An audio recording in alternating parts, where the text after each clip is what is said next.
الحمدللہ، اگر اللہ نے ہمارے عیوب پر پردہ نہ ڈالا ہوتا تو کیا ہوتا؟ امام ابو نعیم نے حلیۃ الاولیاء میں نقل کیا ہے، عبداللہ بن شوذب رحمہ اللہ کہتے ہیں کچھ لوگ اکٹھا ہوئے اور آپس میں بحث کرنے لگے کہ کون سی نعمت سب سے افضل اور سب سے بہتر ہے۔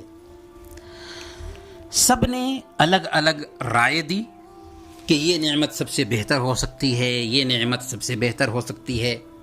البتہ ایک آدمی نے کہا اللہ نے ہم میں سے ایک کے عیوب کو دوسروں سے جو چھپا رکھا ہے، یہ نعمت سب سے افضل نعمت ہے۔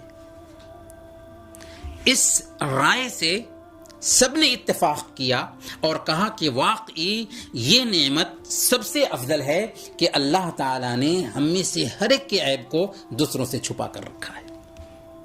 جی ہاں، یہ کتنی عظیم نعمت ہے کہ اللہ پاک نے ہمارے عیوب پر پردہ ڈال دیا ہے۔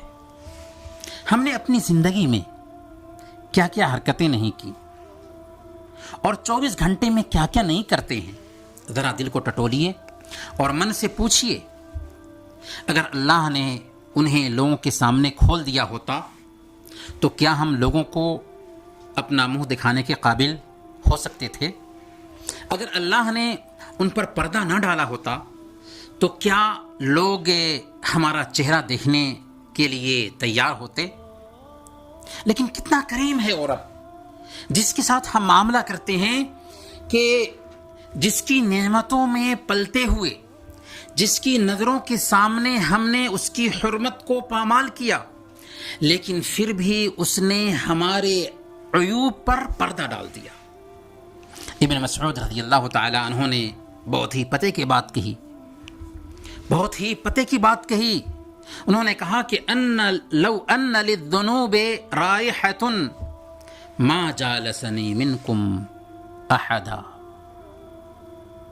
اگر گناہوں کی بدبو ہوتی تو تم میں سے کوئی آدمی میرے پاس بیٹھنا بھی پسند نہ کرتا۔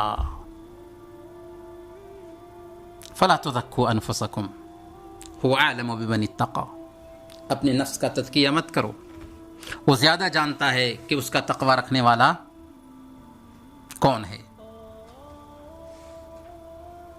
اے اللہ، ہم تجھ سے سوال کرتے ہیں کہ جیسے تو نے ہماری عیوب پر پردہ ڈال دیا ہے ویسے ہی تو ہمیں معاف بھی فرما دے۔ وصلی اللہ علی نبینا محمد وعلی آلہ وصحبہ اجمعین۔